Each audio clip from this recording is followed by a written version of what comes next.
Thomas Mahler, the creator behind Ori, just called Game Pass a mediocre slop factory and compared its incentives to communism. Beneath that ridiculous headline, he made 3 claims about Xbox. One claim is strong, another collapses, and the final one carries warning signs rather than proof. Because if he is right, the so-called Netflix of gaming is not merely struggling. Potentially, it teaches publishers to chase monthly engagement instead of making games people want to own. Relevance extends to PlayStation, Nintendo, and PC because successful subscription models become industry standards when executives smell recurring revenue. Right now, Xbox is betting its future on subscriptions while still struggling to explain what makes its platform essential. First, Mahler is not an Xbox employee. Moon Studios is independent, although Microsoft funded Ori and launched its sequel directly into Game Pass.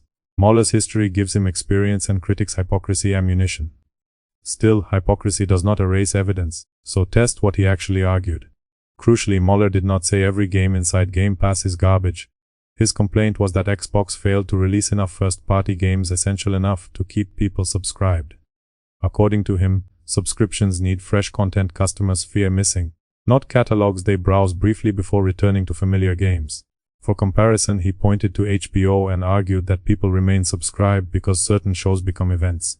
Put simply, Game Pass can be large and cheap while still feeling unnecessary.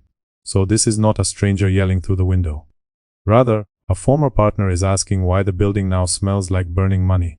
Suddenly, the rant stops being personal because Microsoft spent almost $80 billion buying studios meant to solve this problem. Xbox lacked defining first-party hits. Redmond bought ZeniMax for $7.5 billion and Activision Blizzard for $68.7 billion.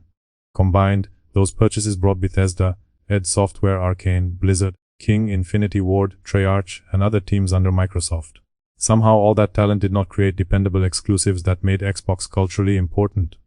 Xbox did not lack money, studios, technology, or famous brands. Instead, it failed to turn those advantages into games that justified years of patience.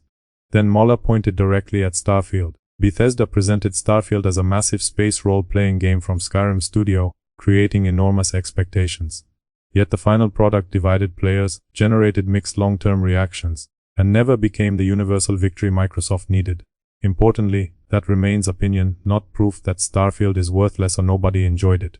Plenty liked the shipbuilding, quests, scale, and slower pace. Critics found the exploration repetitive, the worlds empty, and the overall experience strangely flat. Nevertheless, Starfield demonstrates the difference between access and desire. Millions can download an included game, but that does not prove they would buy it or stay subscribed. Starfield became a perfect Game Pass experiment because players could test the hype without paying full price. Decisively, Claim 1 lands because Game Pass needs games people join for, stay for, and discuss long after launch.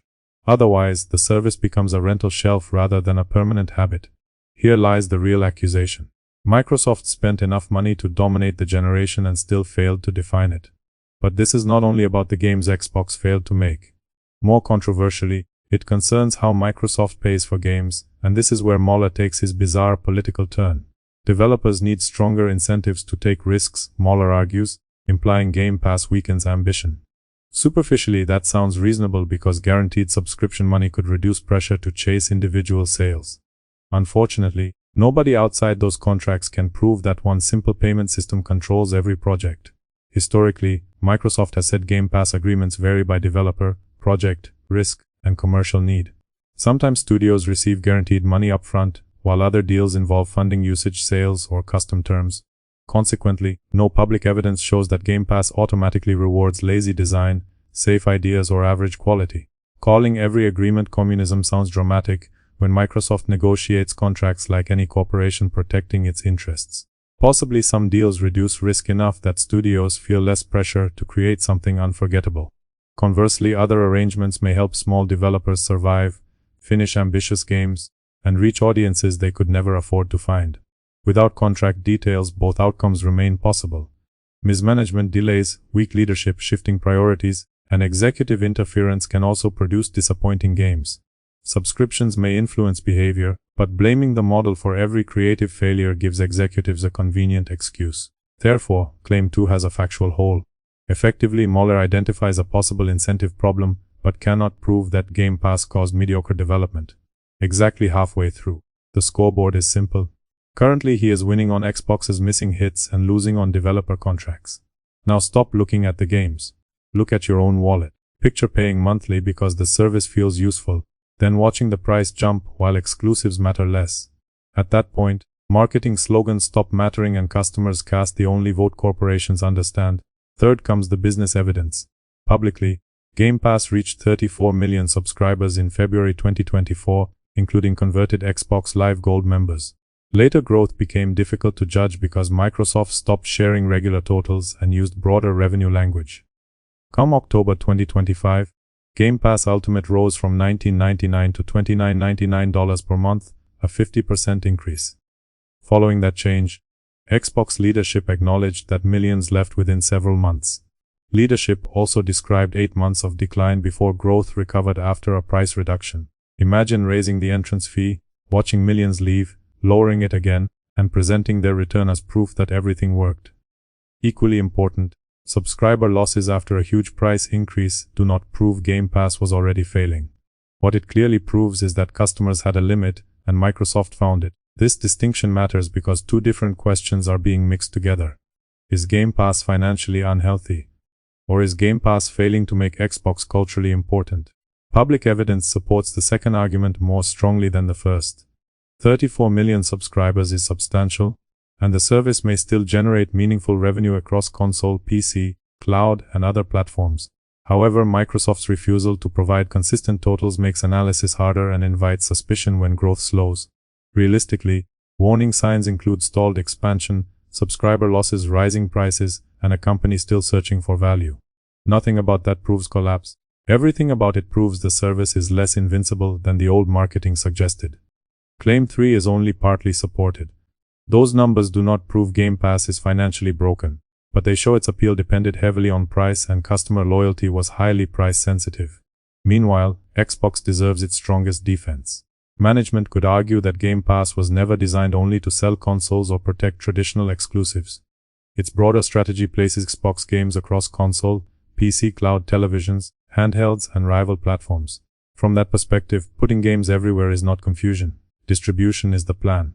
Likewise, success might mean engagement, software sales, subscriptions, mobile reach, and ecosystem growth rather than hardware alone. Although reasonable, the defense still creates one additional problem. When Xbox games are everywhere, Game Pass must become exceptional enough to remain the preferred destination. A large catalog is insufficient because customers can buy the few games they want on platforms they already own.